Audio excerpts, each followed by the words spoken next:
When heat comes, it's invisible. It doesn't bend tree branches or blow hair across your face to let you know it's arrived. The ground doesn't shake. It just surrounds you and works on you in ways that you can't anticipate or control. You sweat, your heart races, you're thirsty, your vision blurs. The sun feels like the barrel of a gun pointed at you. Plants look like they're crying. Birds vanish from the sky and take refuge in deep shade. Cars are untouchable. Colors fade. The air smells burned. You can imagine fire even before you see it.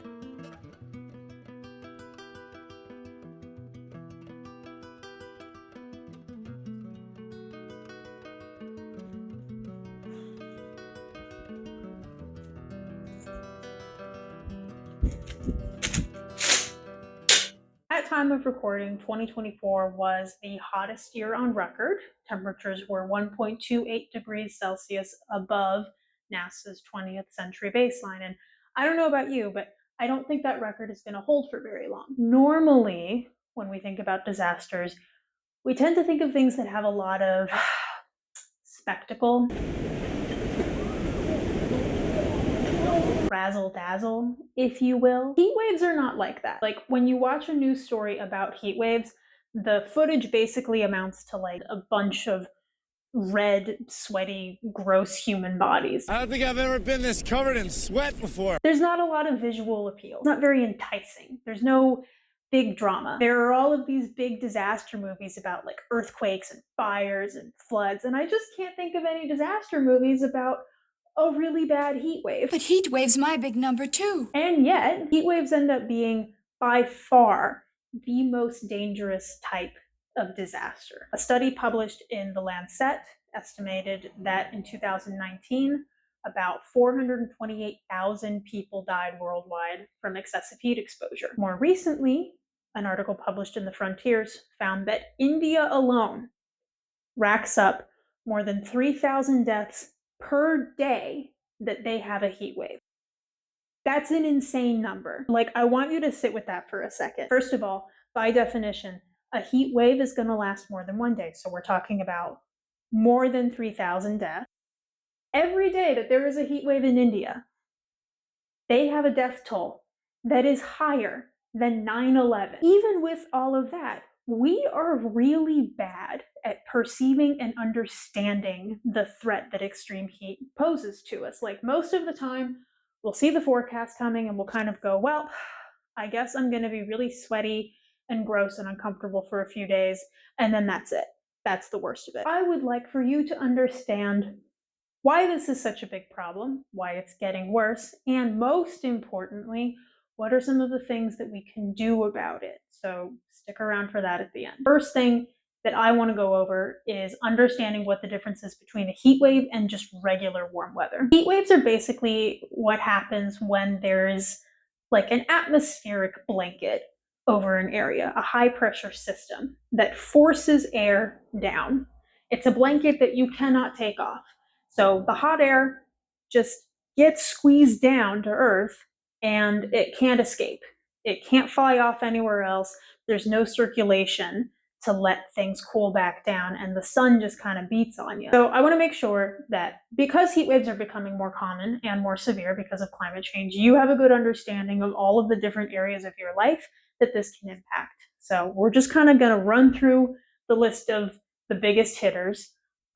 It's going to get maybe a little bit depressing for a second, but remember, we're going to talk about solutions and adaptations for this problem at the end, so hang in there. Let's see, first on the list, infrastructure. I love infrastructure, especially in big cities and developed areas, with everybody cranking the thermostat down as far as they can and the heat frying electrical wires. The power grid takes a beating. In certain parts of the US, for example, there have been more than 500 power outages because of excessive heat between, 2015 and 2022. That's a lot. It isn't just power. Roads can literally melt under these conditions, and water scarcity becomes a problem because you need more water to cool down power facilities, to water crops, and then, to make sure everybody has enough to drink. But when it comes to food, obviously extreme heat can kill crops and kill livestock, and that can threaten local, regional, sometimes even global food supply. That also poses serious economic problems for farmers and for consumers. Prices drive up. Animals also have a really hard time under extreme heat conditions. Like I mentioned, livestock can die off. In the Pacific Northwest, where I'm from, salmon are a really important species. When the rivers get too warm, it affects how the oxygen molecules behave. When things heat up, they have more energy. Those oxygen molecules can kind of like fly around and escape out of the water into the air. That means that the overwarm rivers that the salmon are swimming in are now oxygen depleted. And so the fish can basically like suffocate in their own habitat. Similarly, heat waves can raise ocean temperatures, and that can kill literally millions of organisms at a time, especially things like clams or starfish. And of course, at home, if you're not careful, it is really easy to lose a pet to heat stroke. Be careful about that. The big one is obviously health. First off, you might be surprised to learn, extreme heat can really affect your mentality and your behavior. Studies have linked heat waves to increases in violent crime, in mental health crises, and in self-harm attempts. When it comes to physical health, this is also a really big issue.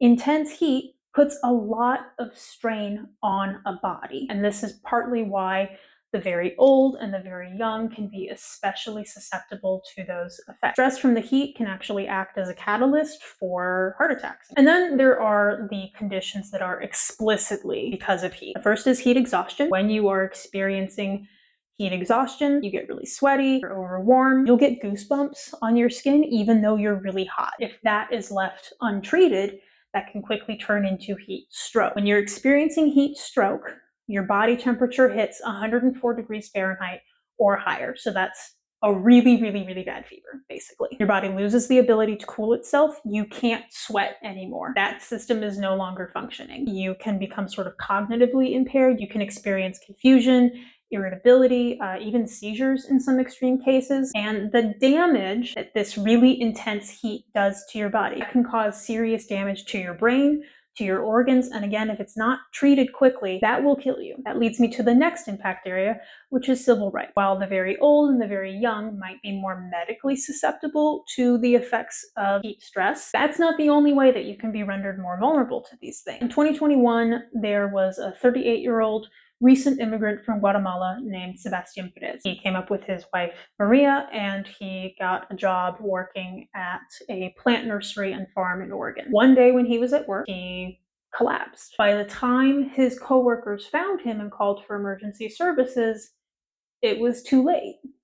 He had died of heat stroke, even though he was a reasonably healthy, middle-aged man. A crowd gathered in Portland to remember farm worker Sebastian Francisco Perez. Cocoon, Oregon's farm worker union says he was a husband, brother, and son from Guatemala. I worked in 100-degree weather next to my people, and they don't have any water at all. People who work outdoors, agricultural workers, construction workers, delivery drivers, anybody who labors outside is at an increased risk of heat exhaustion and heat stroke. And unfortunately, people who tend to work those jobs, especially migrant workers, especially undocumented workers, often will be in a situation where they feel like they can't say no to unsafe working conditions. This raises a really serious need for strong labor protections in order to combat excessive mortality from heat waves. The story of Sebastian Perez was just one documented in the book The Heat Will Kill You First by Jeff Goodell. Another anecdote from that book describes how an urban studies professor, also from Oregon, I'm from Oregon, can you tell? An urban studies professor drove around Portland one day taking the temperature in different parts of the city. He went to a wealthy neighborhood where there were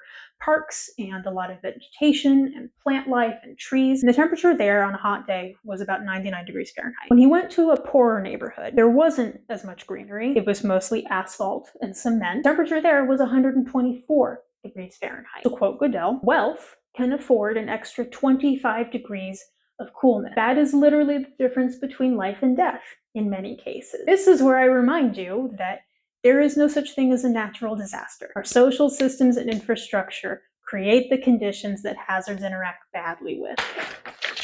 The last impact that I'll point to is the way that heat waves interact with other hazard types that lead to disasters. So drought is obviously one of them. Might sound counterintuitive, but it can actually lead to more flooding because of intense precipitation. Heat does weird stuff to the water cycle, so depending on where in the world you are, a heat wave can actually then lead to rain stuff happening. And of course, higher temperatures are also linked with outbreaks of infectious disease. I'm sorry if that was just a rote list of bad things, but it's okay because we're not going to linger on it. We're going to move on. Before I get to the positive stuff, though, I want to take a little tangent, a little detour, and talk about some science stuff. I feel like it is important for you to understand how this information is created, how we understand and learn the things that we do about these conditions and these disasters. Earlier, I mentioned repeatedly that heat waves are the deadliest type of disaster, that they kill an estimated 400 something thousand people globally per year now. I also mentioned that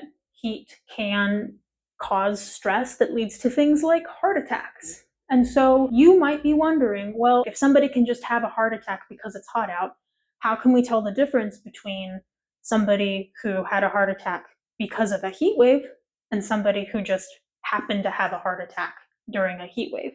You see what I'm saying? Let's look at this article from the Lancet. That's a lot of math. I'm not going to dig into the whole article. You can go read it yourself if you want the nitty-gritty details. The TLDR on this is that researchers were able to collect data on 130 million heat-related deaths. Then what they do, and this is a thing that happens in research, is you have all this data. You need to make some decisions about that data. How are you going to handle it? Are you going to run it through an algorithm? If so, what kind? Is there a model you're going to use? Is there any data that looks kind of weird or funky or you have a reason to doubt it so it needs to be excluded? So they make the decisions about what they're going to do with the data, and then they did math to it. So going through all of those steps and following a rigorous process led them to the reasonable estimate that for the time period they studied, there were a little over 489,000 deaths per year. One other little tangent I'm going to go on before we get to the more like positive, whoa, there's hope messaging, because this is going to be important for the adaptation measures, the urban heat island effect. So if you live in a city like I do, you can kind of just look around and notice, what is it made of? Chances are it's things like asphalt, concrete, metal, and glass. These materials share a few characteristics. They are really good at absorbing heat. They are good at reflecting heat, and they are good at radiating heat. The other thing about them is that they are not permeable, meaning that they don't soak up or allow water and moisture to pass through. If water could permeate through the ground, then later when it evaporated, you might be able to get some cooling effect from that. So what this means is that dense, highly developed, and when I say developed here, I mean in terms of the built environment, not like how rich it is. These places tend to heat up a lot more than rural areas. Given the fact that most of humanity now lives in cities, that matters a bit. Okay, let's talk about the good stuff that makes you not want to crawl into a hole and die. Unfortunately, excessive heat, heat waves, this is just something that we're going to have to adapt to from this point on. Like we're deep enough in the climate change that there's nothing that we can do right this second to stop them from happening. So first things first, things that you can do on your own at the individual level. We're not going to stop there, but we are going to start there. When there is a heat wave that is coming, take proper precautions. Make sure you stay hydrated. Do your best to limit your time spent outdoors exposed in the heat. Wear your sun protection. The last thing that you need during a heat wave is to have your skin be on fire with a sunburn that you can't cool down. Ideally, try to stay indoors in a place that is cool with AC. I know not everybody has access to that. If you don't have access to a place with air conditioning, now is a good time to plan ahead of time and see where in your area there might be cooling shelters available. These are often held in places like libraries, recreation centers, churches, lots of options there. So figure out what's going on in your area and make a plan for not just if you don't have AC, but say your AC breaks. Backups for backups, as my mom likes to say. We're not going to stop at the individual level though, because on this channel we care about collective resilience. Guys, we need labor protections. This might already be a cause that you're involved with, that you care about. Anything that you can do to advocate for safe working conditions for the folks who have to labor outdoors, Great. That can be talking to your union leader if you have one, making those things a priority, showing up to your city council meetings and things. You can join your local farm workers association, things like that. This needs to be a normalized standard that when it is too hot to work outside safely, you should not be expected to. Second, so we talked about the urban heat island effect. There are some things that we know help with the urban heat island effect. Now, unfortunately, there are no one-size-fits-all solution to these problems. Infrastructure and urban planning are highly dependent on local context, geography, culture, so it really is going to be a matter of tailoring which of these work best for where you live. But generally speaking, any way that you can get more plant life involved and embedded in your city is going to be a good thing. Having vegetation in cities is great for a variety of reasons. It helps absorb carbon dioxide. It can help filter polluted air from, cars and emissions. They provide shade. Huge game changer if you can find shade on a hot day. And last, it just looks nice. We deserve to have nice things. Obviously, there are some places on Earth that are more arid desert climates where you can't just plant a bunch of stuff. That is where looking to some engineered solutions, especially going back to examples of architecture that we have that have passive cooling mechanisms in them and adapting that to the modern age, that's going to be a win as well. We should be doing that instead of building these giant soulless private equity metal boxes of heat death. Anyway, research. If you're a student like me, this is just also an area where we need more research, especially because a lot of the stuff about this has tended to focus on individual behavior adaptations. This is a pretty big gap, mostly because there's just really limited application here. We're not going to solve these problems by thinking, oh, if we just have enough individuals who make the correct choices in a free market capitalist system, things will be great. It's an oversimplified view. And one thing that people forget is that when you're asking for folks to make serious lifestyle and behavioral changes, that takes time, and that takes energy, and that takes having the right education about the choices that they should be making. Overwhelmingly, that is something that only wealthy people can do. So this is venturing more into my personal opinion territory, but this is a critique that I have of the education and awareness raising only approaches, which I know is a weird thing for me to say on my education and awareness raising YouTube channel. But think about it. What good is my knowledge about the symptoms of heat stroke gonna do me if it's too hot outside to avoid it, and the medical system has been so thoroughly degraded and underfunded for years that nobody can treat me because it's full up? All the education in the world isn't going to help me with that. Figuring out governance stuff, how we do policy, how we do practice, how we make all of these complex systems with lots of people at the same time work. Those are things that we need to figure out. If you have any interest in those things and you want to make a career for yourself as an academic or a researcher, that's a great area to get into and specialize in. Okay, also, by the by, we have to stop building these ridiculous, insane, absurd, energy-guzzling, water-sucking AI data centers. Why would we be doing that under these conditions? So if you really can't do anything else about the heatwave issue, at least don't use AI unless you absolutely have to. Thanks. Yeah, have a good summer.